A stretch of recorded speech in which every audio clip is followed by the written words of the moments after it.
Hey guys, welcome back to our discussion. Today we're diving into one of the most practical, if not most important, but minsan nakakalitong topics in engineering economics, the methods of depreciation. So today's objective is the following. So first, we will define depreciation, okay? Distinguish it from other financial concepts and identify its importance in engineering economy. Second objective, we will calculate depreciation, book value, and other terms significant in valuation using the different methods. Third, learn calculator techniques that will make solving easy and usable in the board examinations. And lastly, we will evaluate and compare the strengths and weaknesses of different depreciation methods because for every method that we choose, it must be opt or dapat suitable siya no sa ating analysis. Okay? So by the end of this module, no, you should be able to understand basic concepts in depreciation, no? And also with of course, aside from basic concepts, we'll also be discussing the comprehensive no, understanding of depreciation in the context of our subject or of our course, and that is in engineering economy. You will have a firm grasp of the fundamental concepts of depreciation and its significance in financial decision making. Students will be able to calculate depreciation using various methods. Okay, so sa madaling sabi, ano nga ba ang depreciation? No? Kung i-define natin ang depreciation, in simple terms, ito yung gradual na pagbaba ng value ng isang asset like equipment, vehicles, or buildings. So, itong mga asset na to, of course, dahil atin silang ginagamit sa kanilang purpose, no, sa pang-araw-araw nilang functionality.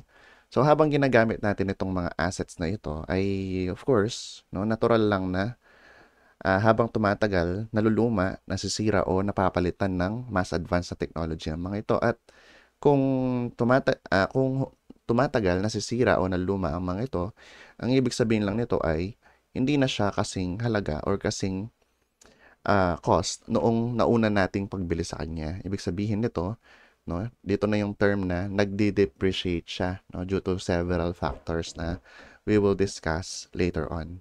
So, however, no, dapat nating maintindihan na sa engineering economics, hindi lang ito basta pagbaba ng value ng isang asset.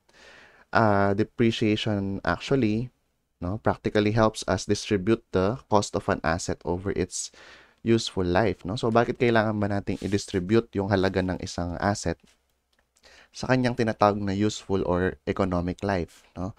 So kailangan nito of course para mas accurate ang computation ng kita, no, ng aside sa kita, ng tax at of course aside sa kita at tax yung project performance o yung kanyang economic feasibility, no, yung kanyang economic perspective kung talaga bang kumikita tayo, kung talagang worth it ba siyang investment, no? So ngayon pag-usapan natin yung in-depth definition, no? So mag-umpisa tayo of course dun sa value, no? Ano bang pagde-define natin sa value? Okay. So the definition of value in a commercial sense, no, is the present worth of all future profits that are to be received through the ownership of a particular property or asset. The market value of a property is the amount at which, no, pag sinabing market value, kapag nilagay mo siya sa market, no, yun yung kanyang magiging halaga at yun yung price na ang buyer ay willing bilhin ang iyong asset or property. So, sabi niya, at which a willing buyer will pay to a willing seller for the property where each has an equal advantage and they are under no compulsion to buy or sell. So, kumbaga yung presyo na parehas maluwag sa loob ng nagbebenta at ng bumibili. No, yun yung market value. So, of course, sometimes there will be disagreements in the price. No? Then, it will come to an agreement later on. No? Yung, kumbaga, yung pagtatawad. No? Uh, lalong-lalo na sa mga items na malalaki ang halaga, of course. It is natural to negotiate on the value of that property or asset. Okay, so the utility or use value of a property is what the property is worth to the owner as an operating unit. The fair value, on the other hand, is the value which is usually determined by a disinterested third party to establish the price that is fair to both seller and buyer. So this is done, of course, to eliminate the bias, no, on the part of the uh, on the seller, of course.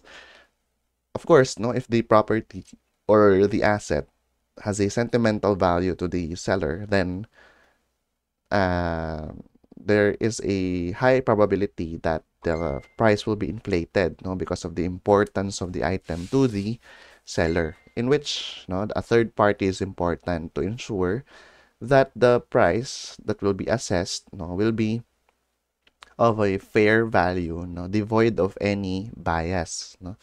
It is an assurance, no, that the fair value or the pricing of an item, no, is what is really the price point, no, at the market. So the difference only of the market value and the fair value is that sometimes the market value would be higher than the fair value. Of course, for a markup or yung tinatawag nating profit, no? So, syempre kailangan din ng seller nun. Okay? And of course, sometimes it depends, no? It depends on the asset that is presented. So, if the asset, no, syempre depende sa rarity nung asset or dun sa kanyang location or whatever, no? Depending on several factors, the market value will be much higher than the fair value. Okay? So, book value, on the other hand, or sometimes called depreciated book value, is the worth of a property as shown on the accounting records of an enterprise. No? So, yung book value, ito yung halaga, no, ito yung present niyang halaga, no, discounting all depreciation na naranasan ng item. Of course, may mga assets na nagde-depreciate, no? Pero hindi lahat nagde-depreciate. Yung iba ay tinatawag nating nag-a-appraise, no? Yung ang tawag dito, tumataas yung kanilang halaga, no? So, ah yung depreciation kasi, no,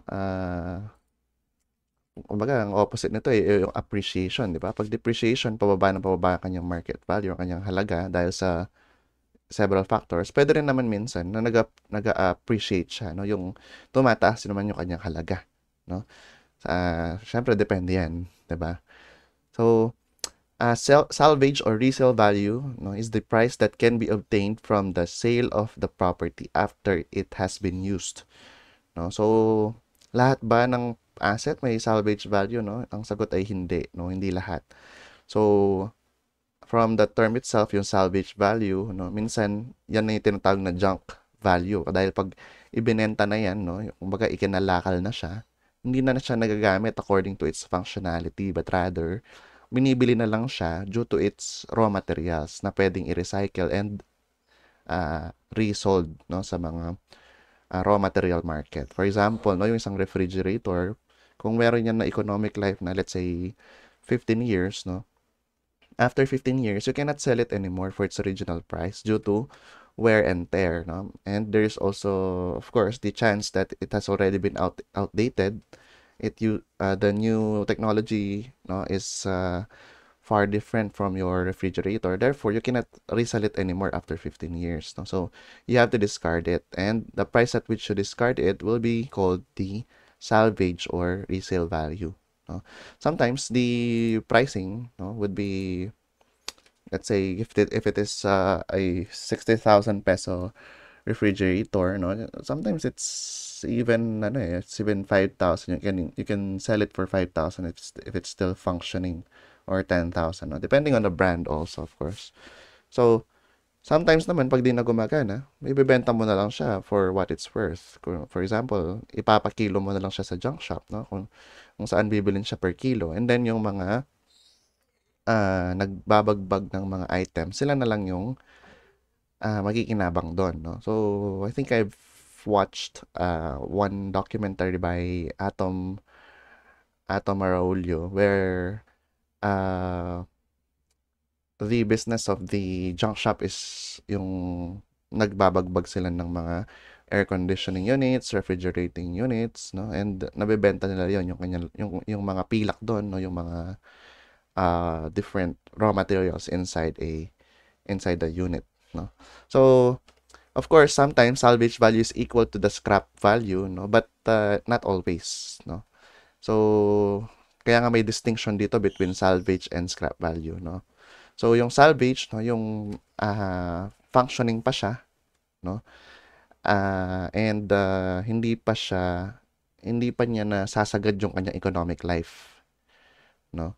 So, scrap value naman is kapag i-dispose na siya as junk, no? Ito yung pag scrap value, ito na yung value niya sa junk shop. Salvage value would be equal to scrap value, no? If and only if, syempre, ibebenta mo na rin siya. Sometimes in engineering problems, nagiging parehas na lang yung treatment sa salvage and scrap value, no? Pero tandaan, may distinction sila. Technicality is that scrap value is not usable anymore, no? It's not functioning anymore when you sell it. But salvage value, no, pwede pa siya, no?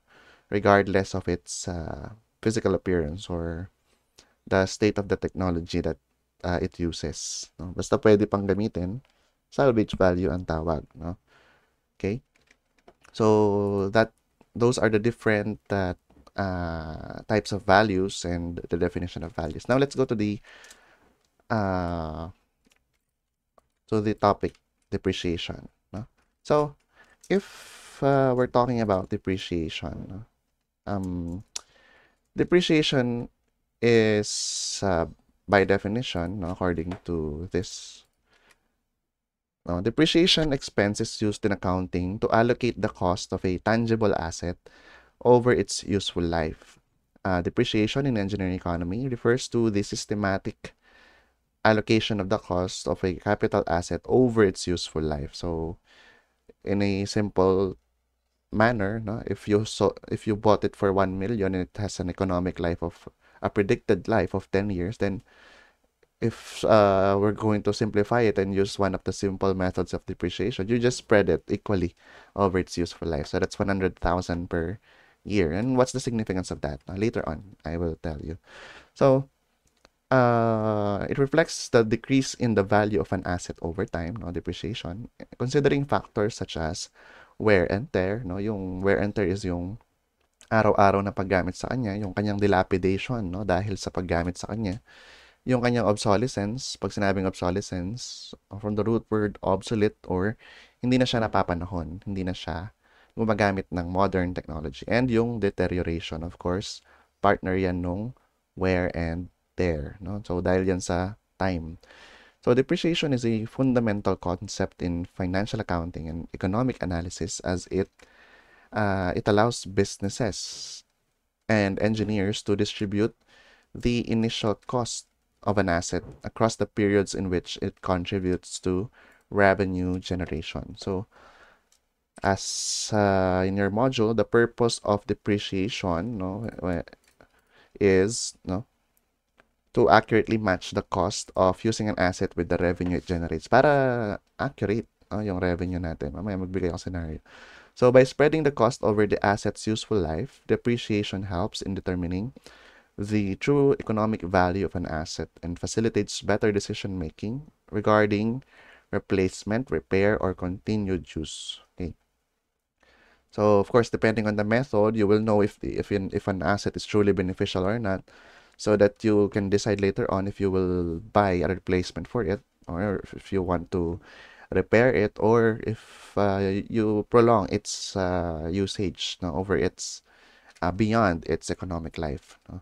So different methods such as straight line depreciation, declining balance depreciation, and some of the year's digits depreciation are employed to calculate and allocate depreciation based on the specific characteristics and requirements of the asset and the organization's financial strategy. Okay.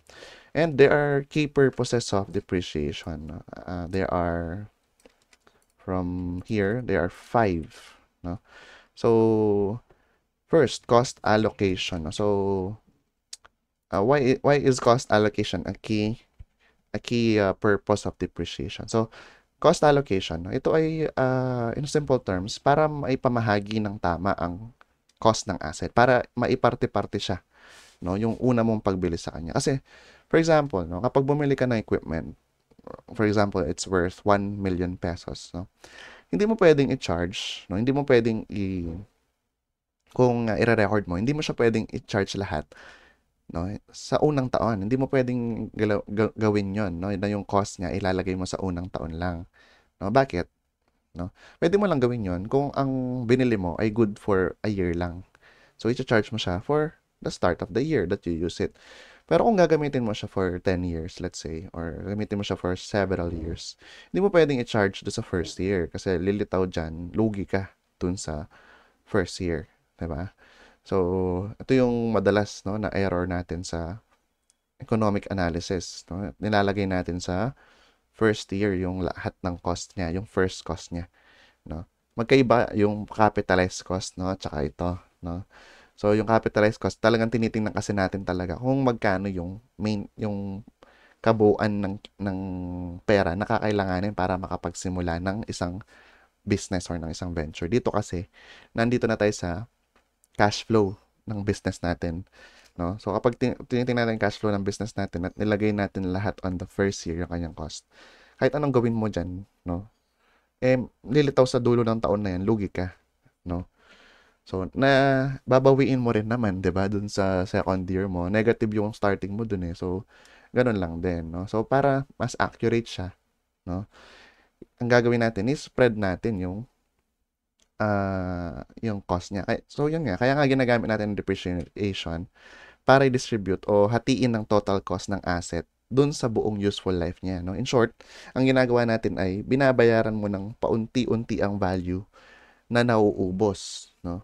Habang ginagamit mo to. So, sa kanina example ko, 1 million over 100, over 10 years, 100,000 per year, no? Kumbaga, kung nagkaroon ka ng 100,000 per year, no? Alam mo na re-recover mo or binabayaran mo unti-unti yung value, no? Na nauubos habang ginagamit mo yon, di ba? So, yun nga, halimbawa, kung 5 years mong gagamitin ng machine, i-allocate mo yung cost niya evenly or according sa methods of depreciation na mapipili mo, no? So, ikalawa natin dito is yung sinasabi nating accurate profit measurement, no? It ensures that the calculated income for each period reflects a realistic expense for using the asset, preventing overstated profits, no? So, ito rin yun, no? Pag in-ignore natin, neglect natin yung depreciation, no? Magkakaroon ng overstating sa profits, no?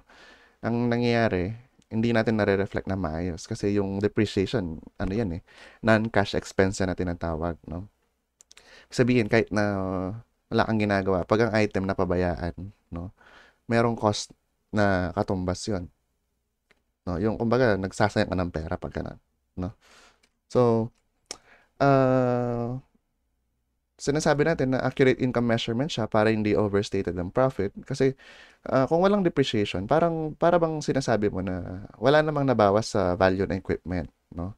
Kaya lalabas na sobrang taas ng kita mo. Pero pag ni-reflect mo yon in reality, habang ginagamit mo kasi yung machine, bumababa yung value niya kasi nga yung quality niya nag-iiba eh, 'di ba? From its newly bought condition, no? So dapat may corresponding expense na nare-reflect dun sa iyong recording, no? Kaya ang depreciation ay expense sa accounting, no? Isa siyang expense. Bawas siya sa income, no? Kahit wala talagang lumalabas na cash. In that manner, kaya natin siya tinatawag na non-cash expense. So, anong purpose no? Para makuha yung totoong net income, no? At hindi over, over naman sa profit, no? Hindi inflated yung profit ng isang company. Okay, katlo. Capital recovery. Actually, kanina na-mention na rin natin to, yung unti-unting pagbabayad, no, ng cost ng item. So, depreciation allows a business to systemically recover the capital invested in the asset before it wears out or becomes obsolete or it ceases to function, no?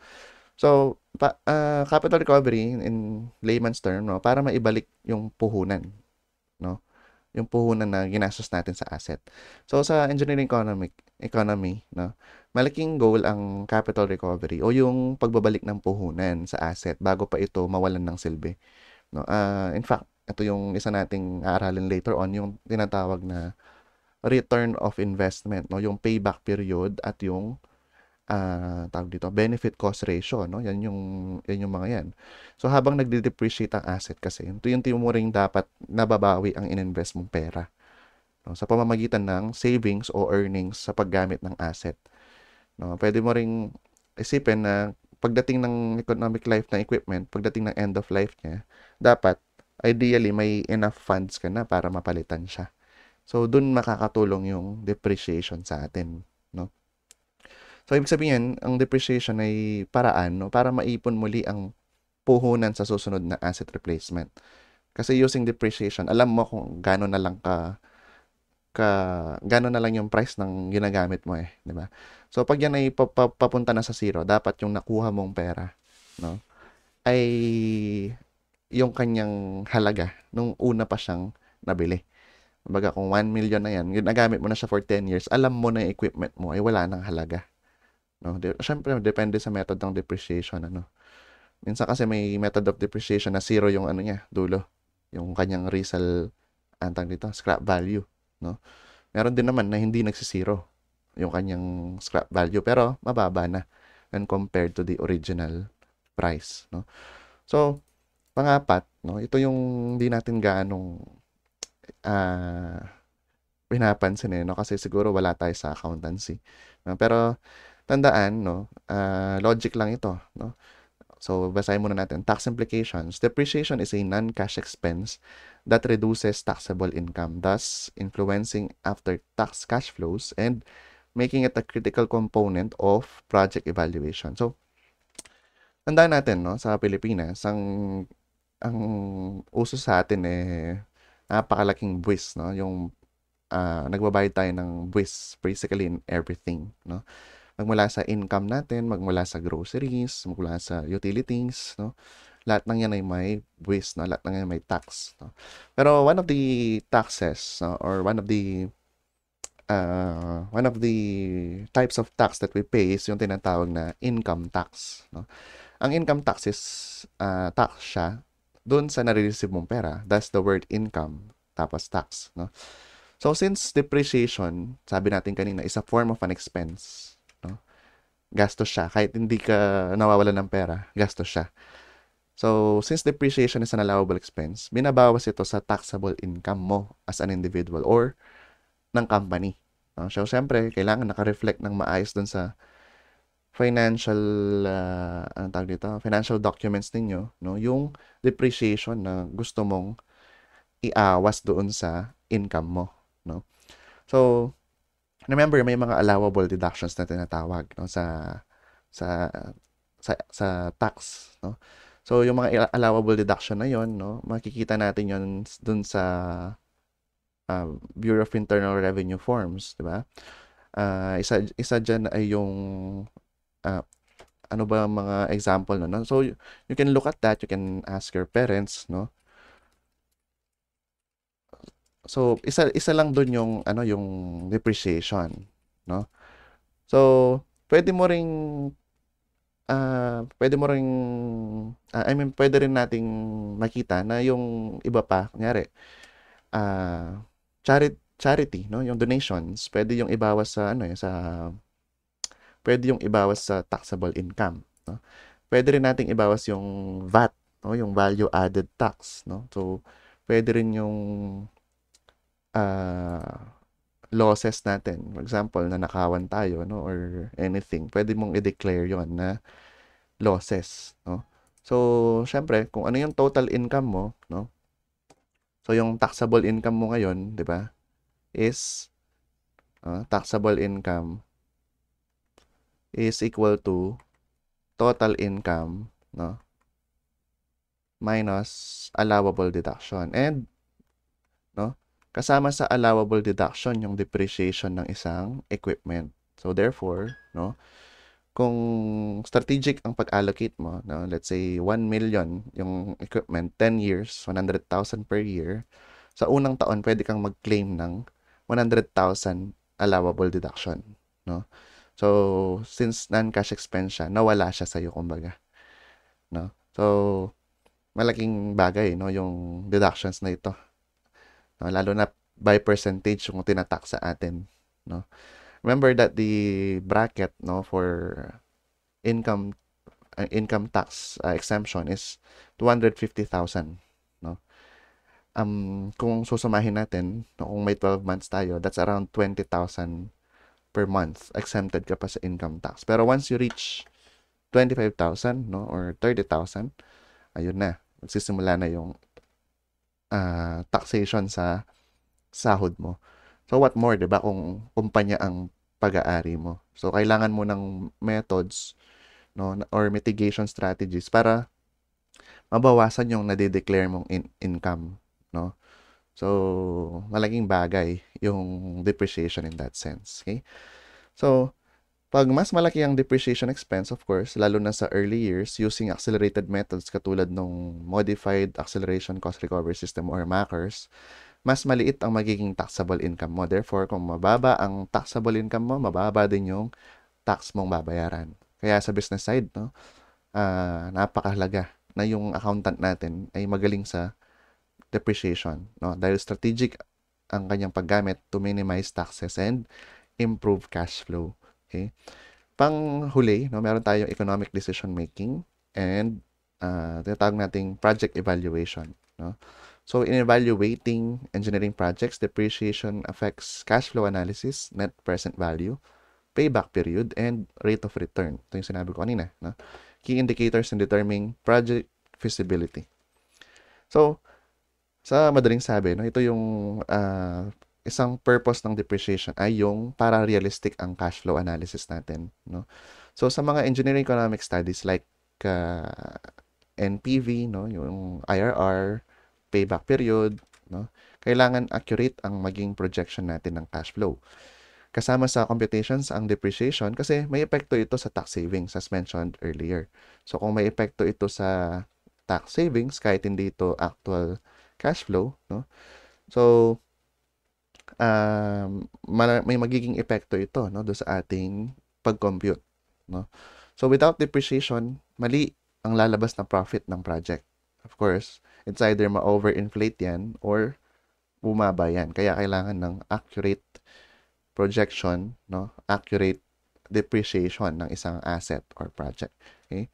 At baka magkamali ng investment decision. So, pag in-analyze mo, nakita mo na ano siya, hindi siya worth it i-invest. Pero pag din-depreciate mo pala yung property or yung asset, malaki pala yung kanyang rate of return or yung kanyang benefit cost ratio, no? So, yun ang dapat nating isaalang-alang. So, sa makatwid, no, in summary, depreciation is not just about showing na umababa ang value ng asset.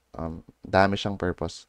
Una, tamang paglalaan ng cost. No? Pangalawa, tamang computation ng income. Pangatlo, yung pagbawi ng puhunan. Pangapat, pagbabawas ng binabayarang buwis. At panglima, yung tamang analysis or tamang pag-analyze ng project or yung tinatawag nating realistic cash flow. No? So, tapos na tayo sa purpose niya, no? Punta naman tayo dun sa types of depreciation. No? Ano ba yung mga types of depreciation? Okay? So, meron tayong tatlong main types of depreciation. No? Under normal depreciation, we have physical and functional. Pag sinabing physical, that's due to the lessening of the physical ability of a property to produce results. Maka, yung kanyang efficiency ay pakonti na ng, yung kanyang state, physical state, no, ay palala na ng palala hanggang sa masira na siya ng tuluyan.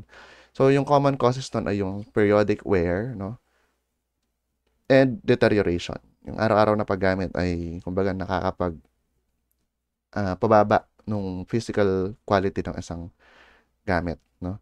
So, functional depreciation naman, on the other hand, is due to the lessening of in the demand for function in which the property was designed to render. So, ito yung obsolete na siya, no? So, its common causes are inadequacy, hindi na niya ma-provide yung demands, no? Changes in trends or styles, no? Yung hindi na siya uso, no? Population centers shift, yung magkakaiba na yung gusto ng population. Saturation of markets, napakarami ng produkto na ganun sa market at yung hindi na siya kasing efficient ng machine. So, primarily, yung physical ay dun sa kanya talagang dun sa kanyang dun sa visual nating nakikita. Yung functional naman, yung kanyang pinaka-purpose, no? So, yun yung dalawang depreciation under normal depreciation. How about yung depreciation due to changes in price levels, no? So, this one is almost impossible to predict, no? And not considered in economic studies. It is also unpredictable. Andyan na nga, impossible to predict, no? And it is very difficult to forecast, no? Pangatlo is yung depletion, yung pagkonti, no? Refers to the decrease in the value of a property due to gradual extraction of its contents, no? So, for example, a gold mine, no? So, pag paunti ng paunti yung kanyang gold reserves or yung kanyang gold content, no? Bumababa din yung kanyang halaga. Kunyari, gubat. Ayan, paunti ng paunti yung puno niya. So, pababa ng pababa yung kanyang halaga, no? So, ganun din sa halos lahat. Pag may purpose siya, tapos inubos yung, or pag may produce siya, inubos yung produce, yun, bumababa yung halaga niya, no? Okay? So, we're through with the types of depreciation. Now, let's go to the methods of depreciation, no? Actually, kokonti ang methods of depreciation, no, doon sa mga conventional nating mga libro, no? Pero dito, i-present natin yung kabuuan ng lahat ng depreciation topics, no? So ito yung mga methods of depreciation natin. Dalawa sila, no? Dalawang klase. Yung una ay yung time independent. Ibig sabihin, walang silbi ang time dun sa, or walang factor ang time dun sa pagbaba ng kanyang halaga. At meron naman yung time dependent, of course, which is the contrary, opposite of the time independent. So under time independent, meron tayong capacity methods, no? Working hour method at yung unit production method, no? Ito yung based dun sa depletion, no? So kunyari yung working hours, meron lang isang allocated working hours ng isang asset. Maggamit mo lang siya for 10,000 hours, ganun. So pag bumababa yung nagagamit mo na siya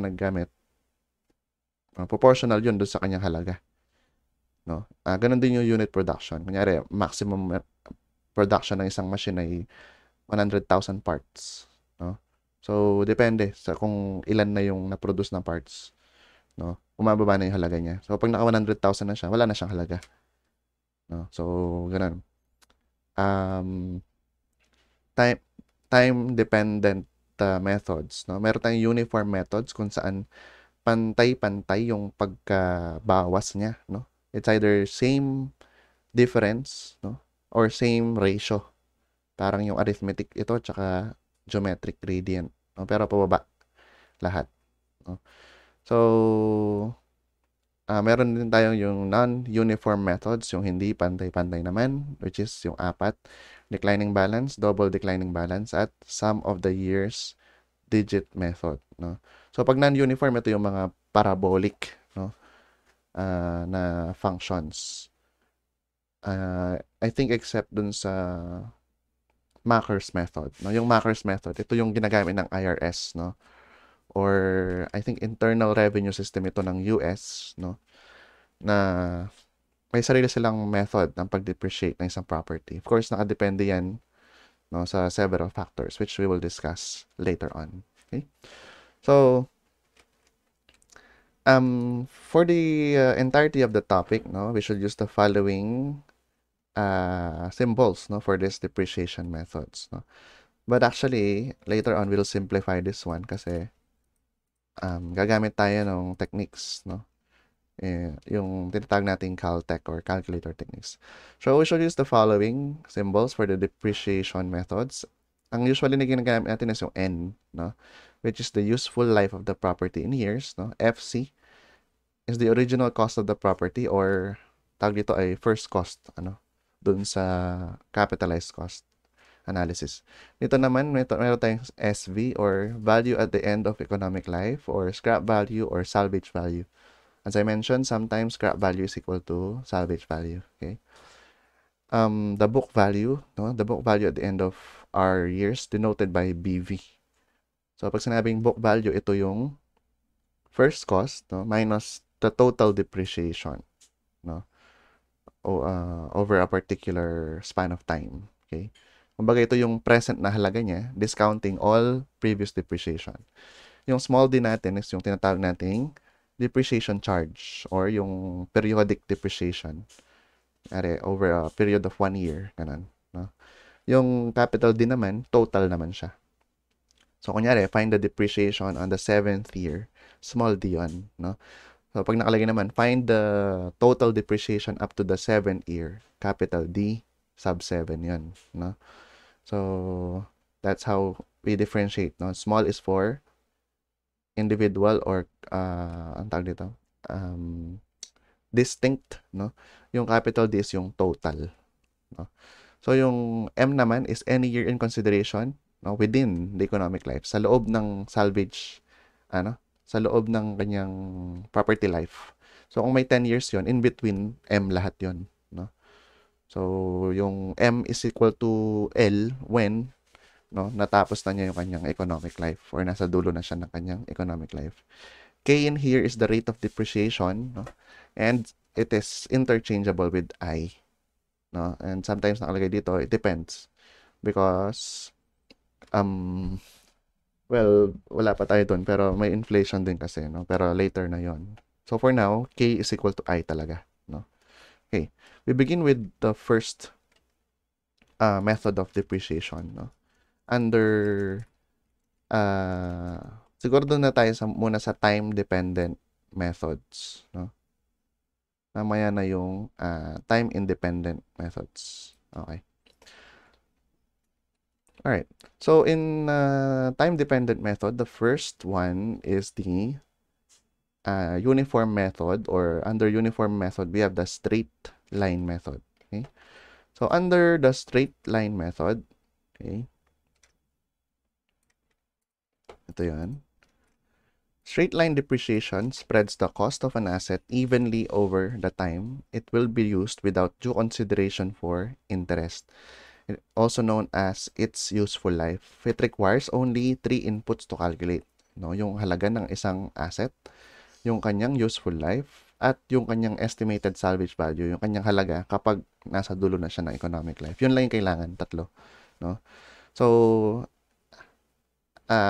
meaning how much the asset is likely to be worth at the end of its useful life, yun yung salvage value. Another important term to understand is the depreciable base, no, which is the difference between the asset's cost and its salvage value. Kumbaga, yun yung halagang mawawala over time, no? So, the depreciable base is divided by the number of years the asset is estimated to be useful to calculate the annual depreciation expense. So, kung wala siyang useful life, ang tawag dito, wala siyang salvage value, first cost siya divided by the economic life of a property. Okay? So, in each accounting period, this depreciation amount is uniformly charged, stepping down the asset's book value until it reaches its salvage value. This method, no, tandaan natin, neglects interest. Napakadali nito, no? Summarily, this method assumes that the loss in value is directly proportional to the age of the property. Of course, diagonal. No? Ano ba yung mga formula dito, no? Ito lang ang mga formula. Okay? So, to get the depreciation charge, no, for each year, constant naman yan eh. Kaya yung small d dyan is constant in all years. So, you just have to substitute the first cost less the salvage value over the life of the property. At equal yon, no? So, ang gusto mong malaman yung depreciation, total depreciation sa third year, you just multiply D by 3. Ganun lang siya, no? Again, end of period convention pa rin tayo dito, no? So, pag D3, it is understood na, or capital D3, it's understood na the total depreciation up to the end of the third year, no? Note natin din na yung depreciation occurs proportionally over the economic life, at the same time, over the year. No, hindi siya instant charge, no? So, kumbaga, kung tag 100,000 yan, i-allocate mo pa yon kung pwede from January to December, no? Per month, nagbabawas siya ng value, no? Pero syempre, kung years lang naman ang usapan, no problem, 'di ba? Per year ang depreciation, okay? So the book value of a property is just the first cost less the total depreciation at that specific point, no? Kumbaga, kunyari, the book value at 7th year, 1 million yun, no? That's 1 million minus 700,000. So, ang book value, 300,000 na lang, no? Based dun sa paulit-ulit nating example. Okay? Paano natin titingnan yung kanyang cash flow diagram, no? Okay. Sa ating cash flow diagram, no, kung titingnan natin, no, yung kanyang first cost ay ito, no, sa 0. And then, there will be a constant amount na ibabawas natin sa first cost, and that will be the depreciation charge, no?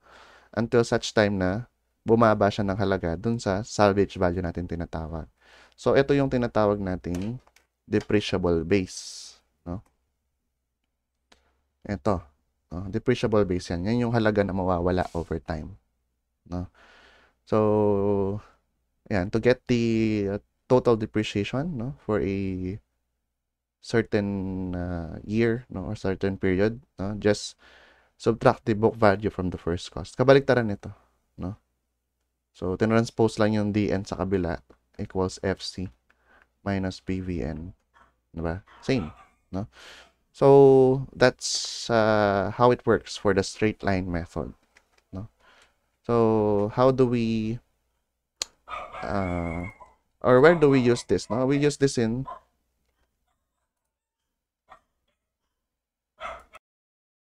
okay. So, maganda siguro bawat method of depreciation, no? Sagutan na natin yung sample problems, no?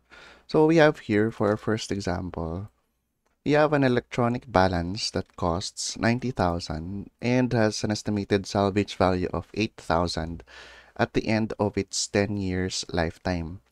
What would be the book value after 3 years using the straight line method, no? So, siguro para mas okay, no, yung ating pag-calculate, ano? Gumamit tayo ng conventional at ng calculator technique, no? So, both conventional and calculator technique. Okay, so first, no, ang pinapahanap sa atin dito, no, is the book value after 3 years. Okay, so sabit sa definition, tatlo lang daw ang kailangan, no? Kailangan natin yung first cost, yung kanyang salvage value, at yung kanyang economic life, no? So, kung sasagutan natin yan, no, under number 1, okay? So, para makuha yung depreciation charge, no, take note na yung pinapahanap ay book value after 3 years, no? So, kailangan natin mahanap yung depreciation charge muna, okay? So, depreciation charge, no, is the first cost minus salvage value all over the economic life, no? So, kung meron tayong 90,000, okay, minus 8,000 yung kanyang salvage value, divide natin siya by 10 years yung kanyang lifetime, no? So, this is, kung titingnan natin sa calculator, no, 82,000, 82,000 divided by 10. That's 8,200 per year na mawawala sa equipment. Okay. Okay? So, take note that ang hinahanap natin ay yung book value or yung kanyang halaga pa after 3 years, no? Yung natitira sa kanya. So, para mahanap natin yun, hanapin muna natin yung total depreciation, no, up to the 3rd year. No? And sa straight line method, no, yun lang ay DN, no? D times N. Or kung ano man to. DR pala, no? Kung R itong 3, no? So, yun ay 3 multiplied by 8,200, no? So, this is equal to, okay, 82 times 3, that's 24,600, okay? So, yan ang total depreciation. So, para mahanap ngayon yung book value niya, no, after 3 years or at the end of the 3rd year, no, BV3, okay? BV3 na lang, ayan, no? So, ang gagawin natin dyan, first cost minus D3. So, yan ay equal ngayon sa 90,000 minus 24,600, okay? So, book value will now be equal to 65,400, okay? So, and that is the final answer for this problem. Okay? So, fairly easy to understand yung straight line method. No? As we mentioned, we just have three inputs here. First cost, no? Salvage value, and economic life. What if, no? What if wala tayo nitong tatlo? No? But meron tayong mga halaga, no? Sa mga specific years natin, no? Pwede rin, no? So, we can definitely do that. Basta ang assumption kasi pag sinabing straight line, equal ang depreciation nila, no? So, pag may mention na isang value sa isang year, mention yung book value niya sa particular year, we can use those values, no?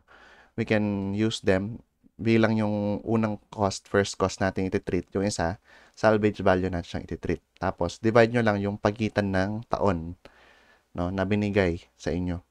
So, kung binigay, value at second year, value at 6th year, ang pagitan nila ay 4 years, di ba? No? So, ganun lang kadali, no? Later, mas padadaliin pa natin pag nasa calculator technique na tayo, no? So, number 2 natin dito sa straight line method, 30 horsepower sand mill costs 410,000. Salvage value is predicted to be 60,000 in 20 years. So, nangangahulugan na 20 years yung sand mill na mag-exist. Okay? So, ang pinapahanap sa atin, what is the appraisal value of the sand mill using straight line depreciation method after 10 years? Pag sinabing appraisal value, no, ito yung halaga na binibigay sa atin ng ating accountant, no? Or yung book value niya. So, synonymous yun, yung book value at appraisal value. No? So, appraisal value kasi is the first cost less all the depreciation. So, similar sila ng definition. No? So, book value after 10 years, no, is first cost, no, minus total depreciation up to the 10th year. Okay? So, what is the first cost? No? First cost is 410,000. No? Less depreciation. No? Paano ba malaman yung depreciation? So, shortcutting ko na. Yung D10 kasi is D times 10. No? Small d times 10. So, paano ba natin malaman yung small d? So, 410,000 minus 60,000 divided by, ano ba to? 20 years. Okay. So, multiply ko to ng 10. Okay. So, ang book value is, enter natin sa calcu. So, I hope kapag nag-solve tayo na ganito ay meron kayong mga calculator sa tabi ninyo or sa harapan ninyo para makasabay kayo sa ating calculation. No? So, the appraisal value is calculated to be 235,000 flat. Okay? So, this is the book value of the sand mill. No? Now, how do we do or how do we perform it using calculator technique? Take note, no, that the model, no, the mathematical model for a straight line method follows, no, the linear constant ratio line, no. So yun ay sa calculator natin ay mode 3, no, 2, 'di ba? Yun yung linear natin ay a plus bx. Okay? So mode, ulitin ko lang, mode 3, 2, or para sa mga ibang calculator, no, basta hanapin nyo yung y is equal to a plus bx. Yung kasi ang linear, no? By equation of a line yan eh, no? Okay. So, ano yung ilalagay natin sa mode 3, 2, no? Sa number 1 ulit tayo. So, under x and under y ang lalabas dyan, no? So, kung may x at may y, ibig sabihin, kailangan natin ng ilang given dito. Kailangan natin dalawang given. So, yung 0 usually, no, ilalagay natin dyan na yung first cost, no? Yung year naman na gusto natin, basta kahit anong year, basta ang katumbas niya, ilalagay natin yung katumbas niyang book value, no? So, yung book value kasi at the end of the economic life, no, is the salvage value. So, kung 0 yung umpisa, no, yung n dito yung economic life, salvage value ilagay nyo. No? Pero as mentioned, no, hindi palaging ganito ang given. Hindi palaging given ang salvage value eh. Kunyari, binigay yung book value niya at the third year, edi yun yung ilagay nyo dito. Pero ilalagay nyo sa X, 3. No, hindi N. Okay? So, dito, no, try natin siya. So, para mahanap, no, yung book value, ganito lang ang gagawin. No? So, input natin 0 tsaka 10. Sa 0, we have 90,000. Sa N, we have 8,000. So, na-establish na natin, no, yung punot dulo ng ating line, no, ng ating equation of a line. Okay? So, press natin yung AC. No? Ngayon, no, ito yung mga kailangan natin pindutin. No? Para mahanap yung depreciation charge, no, at any point in time, ang pwede nyong gawin is, no, ngari ito. Gusto natin hanapin yung depreciation charge. No? 0. Tapos 0, 1, 5, 5. Yan. No? Minus 1, 0, shift 1, 5, 5. So, 0 y hat minus 1 y hat. So, yun yung depreciation charge. Ang makikita nyo dyan, 8,200, which is similar dito. So, pwede bang iba? Pwede. Kasi nga, ang depreciation charge, no, ng dalawang magkasunod na taon ay constant. No? Basta ang gagawin nyo, 1, tapos ito 2. No? So, again, siguro gawin natin N, no? Or R na lang. RY hat, no? Minus R plus 1 Y hat. No? Kasi ano ba yung RY hat na to? No? Ang RY hat na to actually is yung book value na natin. Yan na yung halaga niya. Kaya kapag nilagay natin dyan ay yung 0Y hat, nangangahulugan yun na yung kanyang halaga sa umpisa, which is yung book value natin or yung first cost natin. No? Minus, ano ba yung halaga niya after 1 year? O, diba? Pag nag-subtract mo yung first cost at yung halaga niya doon sa dulo ng unang taon, ito yung makuha natin, 8,200. No? So, take note, no? Yung book value at any period is just R Y hat. In which, kapag 0 Y hat siya, first cost. Kapag N Y hat siya, yun yung salvage value. Okay? So, paano natin makukuha yung book value at the third year? No? So, simple lang. Third year, di ba? Yan. Shift 155 equals. Ayan. 65,400. Similar, di ba? Similar sa ating answer. Okay? What about yung number 2 natin? No? Mode 3 to pa rin. All new values tayo. At 0, we have 410,000. At the 20th year, meron tayong 60,000. Okay? So, press AC lang tayo ulit. And then, since sinahanap natin is yung book value at the 10th year, ang gagawin natin is 10Y hat. Shift 155. Ayan. So, 235,000. So, it's a very straightforward way, no, of doing the calculator technique, no, sa straight line method.